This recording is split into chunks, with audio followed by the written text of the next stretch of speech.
നമസ്കാരം. ഈ കഴിഞ്ഞ ദിവസങ്ങളിൽ മഹാപണ്ഡിതനും ലോകം പരക്കെ അംഗീകരിക്കുന്ന ആളുമായ അഡ്വക്കേറ്റ് ജയശങ്കർ സാർ ആരോ പറഞ്ഞു പറയിപ്പിച്ചതുപോലെ ഒരു വീഡിയോയുമായിട്ട് വന്നു. അത് നിങ്ങളിൽ പലരും കണ്ടു കാണും. എനിക്കത് കുറച്ച് അപഹാസ്യമായി തോന്നി. അതെന്തുകൊണ്ടാണെന്ന് ഞാൻ വഴിയെ പറഞ്ഞു തരാം. നമുക്ക് ആ വീഡിയോയുടെ തുടക്കം തന്നെ ഒന്ന് കാണാം. പ്രിയപ്പെട്ടവർ, ഈ മനുഷ്യ ജീവിതം എന്ന് പറയുന്നത് പരമ ബോറ് പരിപാടിയാണ്. ഞാനല്ല, പ്രസിദ്ധ റഷ്യൻ കഥാകൃത്തായിരുന്ന ആൻറ്റൺ ചെക്കോവ് പറഞ്ഞിട്ടുണ്ട്. സാറിനോടുള്ള എല്ലാ ആദരവോടും കൂടി ഞാൻ ചോദിച്ചോട്ടെ, മനുഷ്യജീവിതം എങ്ങനെയാണ് ഒരു പരമ ബോറ് പരിപാടിയായി മാറുന്നത്? ദുരന്തങ്ങളും ദുരിതങ്ങളും ഒക്കെ ഉണ്ടാവും, പക്ഷെ അത് ജീവിച്ച് മുന്നേറുമ്പോഴല്ലേ മനുഷ്യജീവിതത്തിന് ഒരു അർത്ഥം ഉണ്ടാകുന്നത്. അങ്ങനെ അല്ലായിരുന്നെങ്കിൽ സാർ ഈ യൂട്യൂബിൽ പറയുന്ന കാര്യങ്ങൾക്ക് പോലും ഒരു അർത്ഥമില്ലാതായി മാറുകയല്ലേ. പ്രിയപ്പെട്ടവർ, ഈ മനുഷ്യ ജീവിതം എന്ന് പറയുന്നത് പരമ ബോറ് പരിപാടിയാണ്. വയനാട്ടിലെയും മറ്റും ദുരന്തങ്ങൾ എടുത്തു പറഞ്ഞുകൊണ്ടാണ് അദ്ദേഹം ഇത് പറയുന്നതെങ്കിലും ജയശങ്കർ സാറിനെ പോലൊരു വ്യക്തി മനുഷ്യജീവിതത്തിൻ്റെ അർത്ഥം ഉയർത്തിക്കാട്ടേണ്ട ഒരാളല്ലേ.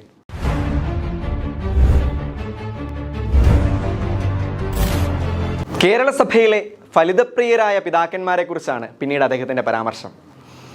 മാർത്തോമാ വലിയ മെത്രാപ്പൊലീത്തയെക്കുറിച്ചും പടിയറ പിതാവിനെക്കുറിച്ചുമുള്ള ഫലിത ഓർമ്മകൾ അദ്ദേഹം പങ്കുവയ്ക്കുന്നുണ്ട്. പക്ഷേ എന്നിരുന്നാലും ഏറ്റവും വലിയ പ്രാക്ടിക്കൽ ജോക്കായി അദ്ദേഹത്തിന് തോന്നിയത് മാർ വർക്കി വിധേയത്തിൽ പിതാവിൻ്റെ ഒരു നിർദ്ദേശമാണ്. പ്രായോഗികമായ ഫലിതങ്ങൾ കൊണ്ട് നമ്മളെ ചിരിപ്പിച്ച ഒരാൾ എന്ന് പറയുന്നത് ക്രൂരമാണെങ്കിൽ പോലും അപ്പോൾ പറഞ്ഞതിൽ അല്പം ക്രൂരതയുണ്ടെന്ന് സാറ് തന്നെ സമ്മതിച്ചു. അതിലല്പം ക്രൂരതയുണ്ടെന്ന് സാറിന് തന്നെ മനസ്സിലായി. നമുക്ക് ബാക്കി കാണാം. പറയുന്നത് ക്രൂരമാണെങ്കിൽ പോലും മേജർ ആർച്ച് ബിഷപ്പ് ആയിരുന്ന പിന്നീട് കർദിനാളിൻ്റെ പ്രൊമോഷൻ കിട്ടിയത് നമ്മുടെ വർക്കി പിതാവായിരുന്നു. വിധേയത്തിൽ പിതാവാണ് കേരളത്തിൽ മദ്യമുക്ത ക്രിസ്മസ് ആഘോഷിക്കാനായിട്ട് ഈ അജജനങ്ങളോട് ആഹ്വാനം ചെയ്തു. 25 ദിവസം നോമ്പ് പിടിച്ചു വന്നവൻ 26-ാം ദിവസം കള്ളു കുടിക്കരുത് എന്ന് പിതാവല്ല ആര് പറഞ്ഞാലും ശരിയാണ്. അതിലും വലിയ ആൾ പറഞ്ഞാലും ഒരു ഫലവുമില്ല. അതുകൊണ്ട് എന്ത് പറ്റുമോ വെച്ചാൽ ആ കൊല്ലം റെക്കോർഡ് വിൽപ്പനയായിരുന്നു ബിവറേജ് കോർപ്പറേഷൻ, ബാറിലും ഒക്കെ. അതാണ് വർക്കി പിതാവിൻ്റെ ഏറ്റവും വലിയ ഫലിതം എന്ന് ഞാൻ വിചാരിക്കുന്നു. അല്ല സാറേ, സാറിൻ്റെ അനിയൻ്റെ സ്ഥാനത്ത് നിന്ന് ഞാനൊന്ന് ചോദിച്ചോട്ടെ, ഇതിലെന്ത് ഫലിതം ഇരിക്കുന്നു? ഒരു കുടുംബത്തിൽ അപ്പൻ തൻ്റെ മക്കളോട് അവരുടെ നല്ല പ്രായം വരെ കുറേ അധികം ഉപദേശങ്ങൾ നൽകും. ഒരുപക്ഷെ അവരത് അനുസരിക്കണമെന്നില്ല. ഇതുപോലെ വന്യപിതാവ് വർക്കി പിതാവ് തൻ്റെ അജഗണങ്ങളോട് ഒരു ഉപദേശം നൽകുന്നു, നല്ലൊരു ഉപദേശം. അത് അനുസരിക്കുന്നവരുണ്ടാകും, അനുസരിക്കാത്തവരുണ്ടാകും. അതിലെന്ത് ഫലിതം ഇരിക്കുന്നു സാറേ? ജയശങ്കർ സാറേ, സാറിൻ്റെ സറ്റയർ എനിക്ക് മനസ്സിലാവും, ആക്ഷേപഹാസ്യം ഒരു പരിധിവരെ നല്ലതുമാണ്. പക്ഷേ അങ്ങയുടെ ഈ വീഡിയോയിൽ ഉചിതമല്ലാത്ത എന്തോ ഒന്ന് ഉടനീളം ഞാൻ കാണുന്നു. ഏതായാലും പടിയറ പിതാവിനെ വെട്ടുന്ന ഒരു ഫലിത രസികൻ അല്ലെങ്കിൽ വർക്കി പിതാവിനേക്കാൾ വലിയ പ്രാക്ടിക്കൽ ജോക്കിൻ്റെ ഒരു ഉസ്താദ് കേരളത്തിൽ ഉദയം ചെയ്തിരിക്കുന്നത് അത് അഭിവന്യ ചങ്ങനാശ്ശേരി ബിഷപ്പ് മാർ പെരുന്തോട്ടമാണ്. പെരുന്തോട്ടത്തിൻ്റെ പരിപാടി എന്ന് വെച്ചാൽ സത്യം പറഞ്ഞ് ഇത് പറയുമ്പോൾ എനിക്ക് ചിരി അടക്കാൻ പറ്റുന്നില്ല. ജയശങ്കർ സാർ ഇതെല്ലാം പറഞ്ഞു വെക്കുന്നത് കത്തോലിക്ക സഭയിൽ നടന്ന ഒരു പ്രാക്ടിക്കൽ ജോക്ക് നമുക്ക് പരിചയപ്പെടുത്താനാണ്. ഇത് പറയുമ്പോൾ അദ്ദേഹത്തിന് തൻ്റെ ചിരി അടക്കാനാകുന്നില്ല. കാര്യം എന്താണെന്ന് നമുക്കൊന്ന് കാണാം. ഈ കേരളത്തിൽ നിന്ന് ഒരുപാട് ചെറുപ്പക്കാർ, പ്രത്യേകിച്ച് ക്രിസ്ത്യൻ യുവാക്കൾ, അതിൽ തന്നെ കത്തോലിക്കർ രാജ്യം വിട്ടു പോകുന്നുണ്ട്. എന്നുവെച്ചാൽ അവർ ക്രിമിനൽ കേസിൽ പ്രതിയായിട്ട് രാജ്യം വിട്ടു പോകുന്നതല്ല, നമുക്കറിയാം. സാർ ഈ പറഞ്ഞ കാര്യം നമുക്ക് എല്ലാവർക്കും അറിയാവുന്ന കാര്യമാണ്. നമ്മുടെ ബഹുമാനപ്പെട്ട മുഖ്യമന്ത്രി പിണറായി വിജയൻ സാറിനും ഇത് നമ്മൾ ബോധ്യപ്പെടുത്തി കൊടുത്തിട്ടുള്ളതാണ്. പ്രത്യേകിച്ച് കത്തോലിക്ക യുവാക്കൾക്ക് അവർ സാമ്പത്തികമായിട്ട് അല്പം മുന്നോക്കം നിൽക്കുന്നവരാണ്. പോരാത്തതിന് സവർണ്ണ സമുദായക്കാരുമാണ് ജോലി കിട്ടാൻ ബുദ്ധിമുട്ടാണ്. സൂര്യാനി കത്തോലിക്കർക്ക് നായന്മാർക്കുമാണ് ജോലി കിട്ടാൻ ഏറ്റവും ബുദ്ധിമുട്ട്, കാരണം അവർ ജനറൽ കാറ്റഗറിയാണ്. അപ്പോൾ ഈ വിഭാഗത്തിൽപ്പെട്ട ആളുകൾ ജീവിക്കാൻ നിവൃത്തിയില്ലാത്തതുകൊണ്ട് എന്താ ചെയ്യണേ? അവർ വല്ല UK-ലേക്കോ കാനഡയിലേക്കോ അതുപോലെ ഓസ്ട്രേലിയയിലേക്കോ ന്യൂസിലൻഡിലേക്കോ ഏറ്റവും അടുത്ത മുഹൂർത്തത്തിൽ പോയിക്കളയും. ഈ പോക്ക് പോയാൽ കേരളം എങ്ങനെ വിജനമാകുമെന്ന് കൃത്യം ബോധ്യം സാറിനുണ്ട്. നമുക്കൊന്ന് കാണാം. ഇനി അതല്ല, പെൺപിള്ളേരാണെങ്കിൽ പഠിച്ച് പോലെ ജർമ്മനിയിലേക്കോ ഓസ്ട്രിയയിലേക്കോ സ്വിറ്റ്സർലൻഡിലേക്കോ ഒക്കെ നേഴ്സുമാരായിട്ട് പോകും. ഈ നേഴ്സുമാരെ കല്യാണം കഴിച്ച് ബാക്കിയുള്ള ചെറുപ്പക്കാരും കൂടി പോകും. അപ്പോൾ ചുരുക്കി പറഞ്ഞാൽ കേരളത്തിലെ സിറോ മലബാർ സഭയിൽപ്പെട്ട ആളുകളുടെ എണ്ണം കുറഞ്ഞുകൊണ്ടിരിക്കുകയാണ്. തീർന്നിട്ടില്ല. ഇനിയാണ് ചിരിക്കാനുള്ള യഥാർത്ഥ കാര്യം വരുന്നത്. സാറിനെയും നമ്മളെയും ഒരുപോലെ ചിരിപ്പിക്കാൻ വന്യ പെരുന്തോട്ടം പിതാവ് ചെയ്ത കാര്യം എന്താണെന്ന് നിങ്ങൾക്ക് കാണണോ? നമുക്ക് കാണാം.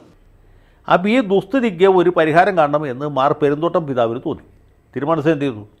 അതാണ് ഞാൻ പറയുന്നത്. തമാശ എന്ന് പറയുന്നത് പുള്ളി 3 ദിവസത്തെ ഒരു ശില്പശാല സംഘടിപ്പിച്ചു എന്നാണ് അനിൽ ഇമ്മാനുവലിൻ്റെ ചാനൽ പറയുന്നത്. ശില്പശാല എന്തിനു വേണ്ടിയാണെന്നറിയുമോ? ഈ ചെറുപ്പക്കാർക്ക് കേരളത്തിൽ തന്നെ തൊഴിൽ സാധ്യതകൾ കണ്ടുപിടിക്കാനും അങ്ങനെ കണ്ടുപിടിക്കപ്പെട്ട തസ്തികകളിൽ അല്ലെങ്കിൽ ആ ബിസിനസ്സുകളിൽ അല്ലെങ്കിൽ ആ വ്യാപാര വാണിജ്യ സ്ഥാപനങ്ങളിൽ ഈ ചെറുപ്പക്കാരെ പിടിച്ചു നിർത്താനുമാണ്. പിടിച്ചു നിർത്താൻ ശരിക്കും പിടിക്കണം, അല്ലെങ്കിൽ ചാടിപ്പോവും. അല്ലെങ്കിൽ അവർ കാനഡയിലേക്ക് പോയി കളയും, അല്ലെങ്കിൽ ഉഗാണ്ടയിലേക്ക് പോയി കളയും, അല്ലെങ്കിൽ കെനിയയിലേക്ക് പോയി കളയും. കേരളത്തിൽ നിൽക്കാൻ ഈ ചെറുപ്പക്കാർക്ക് ആർക്കും താല്പര്യമില്ല. അപ്പോൾ പെരുന്തോട്ടം തിരുമേനി എന്ത് വിചാരിച്ചു, ഇവിടെ തന്നെ നല്ല ഒരുപാട് അവസരങ്ങൾ കണ്ടുപിടിച്ചാൽ ഈ ചെറുപ്പക്കാർ ഇവിടെ തന്നെ നിൽക്കും, പിന്നെ ഇവരാരും പോവില്ല, അവരിവിടെ തന്നെ പിടിച്ചു നിർത്തും. അതിന് വേണ്ടിയിട്ട് നമ്മുടെ റിട്ടയർ IAS ഉദ്യോഗസ്ഥൻ, സത്യസന്ധനായ ഒരു ഉദ്യോഗസ്ഥനായിരുന്നു, നമ്മുടെ KM മാണി സാറിൻ്റെ മകളുടെ ഭർത്താവ് MP ജോസഫ്, അദ്ദേഹത്തിൻ്റെ കൂടി സാന്നിധ്യം, അദ്ദേഹത്തിൻ്റെ കൂടി സഹകരണത്തോടുകൂടി 3 ദിവസത്തെ ശില്പശാല സംഘടിപ്പിച്ചു. സന്തോഷം സാറേ.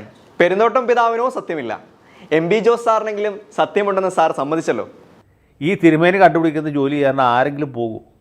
അവിടുത്തെ വല്ല കുശിരിക്കാരനോ അല്ലെങ്കിൽ കപ്പ്യാരുടെ മകനോ അങ്ങനെ ആരെങ്കിലും പോകും, അല്ലാണ്ട് ആരും പോവില്ല. സാറേ, സാറിൻ്റെ സംസാരത്തിലെ പുച്ഛം സാധാരണപ്പെട്ടവർക്കൊക്കെ മനസ്സിലാവും.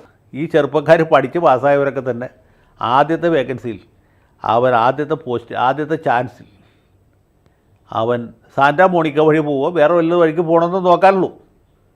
ഈ സാന്റാ മോണിക്ക നടത്തുന്ന ഒരു കത്തോലിക്കനാണ്. തിരുമേനിയുടെ പരിപാടി അനുസരിച്ച് എനിക്ക് സാന്റാ മോണിക്ക പൂട്ടേണ്ടി വരും, ആരും പോകാതെയും. സാറേ, എത്രയോ കാര്യങ്ങൾ ഗവൺമെൻറ് നടത്തുന്നു, അതിനെല്ലാം പൂർണ്ണ ഫലപ്രാപ്തി ഉണ്ടോ? നമ്മുടെ കുടുംബത്തിലെ കാര്യങ്ങൾ തന്നെ നമ്മൾ എത്രയോ ഇനിഷ്യേറ്റീവ് എടുത്ത് ഒരുപാട് കാര്യങ്ങൾ ചെയ്യുന്നു, എല്ലാം പൂർണ്ണ വിജയത്തിലെത്തുന്നുണ്ടോ? 10-15% മാത്രമേ ഫലം കാണുകയുള്ളൂ. അത്രയൊക്കെ പിതാവും പ്രതീക്ഷിച്ച് കാണത്തുള്ളൂ. അതിനെ ഇത്ര നിശിതമായി കുറ്റം വിധിക്കാൻ ഒരു പാതകവും പിതാവ് ചെയ്തിട്ടില്ല. സാറിൻ്റെ വിധി തീർപ്പുകളെ കുറിച്ച് സാറ് തന്നെ ഒന്ന് വിലയിരുത്തുന്നത് നല്ലതാണ്. മുല്ലപ്പെരിയാറിനെ കുറിച്ച് സാർ ഒരു വിധി തീർപ്പ് നടത്തിയിരുന്നല്ലോ, അതിൻ്റെ അടിയിൽ വന്ന കമൻറ്റുകൾ സാർ തന്നെ ഒന്ന് വിലയിരുത്തുന്നത് എന്തുകൊണ്ടും നല്ലതായിരിക്കും. ഒരു ഇടവകയുടെ പ്രോത്സാഹനം കൊണ്ട് മാത്രം ഉയർന്നു വന്ന ഒരു യുവ സംരംഭകനെ എനിക്കറിയാം. ഇനി എൻ്റെ കാര്യമെടുത്താൽ ഞാനും ഇവിടെ വരെ എത്തിയത് സഭയുടെ ഒരു പ്രോത്സാഹനം കൊണ്ട് മാത്രമാണ്. അതുകൊണ്ട് തന്നെ ഈ ശില്പശാലയിൽ യാതൊരുവിധ ഗുണങ്ങളും ഉണ്ടായിട്ടില്ല എന്ന് സാറിന് അങ്ങനെ ഇത്ര ഉറച്ച ബോധ്യത്തോടെ പറയാൻ സാധിക്കും. ജയശങ്കർ സാറിൻ്റെ പുച്ഛം തുടരുക, നമുക്ക് വിമർശനവും തുടരാം.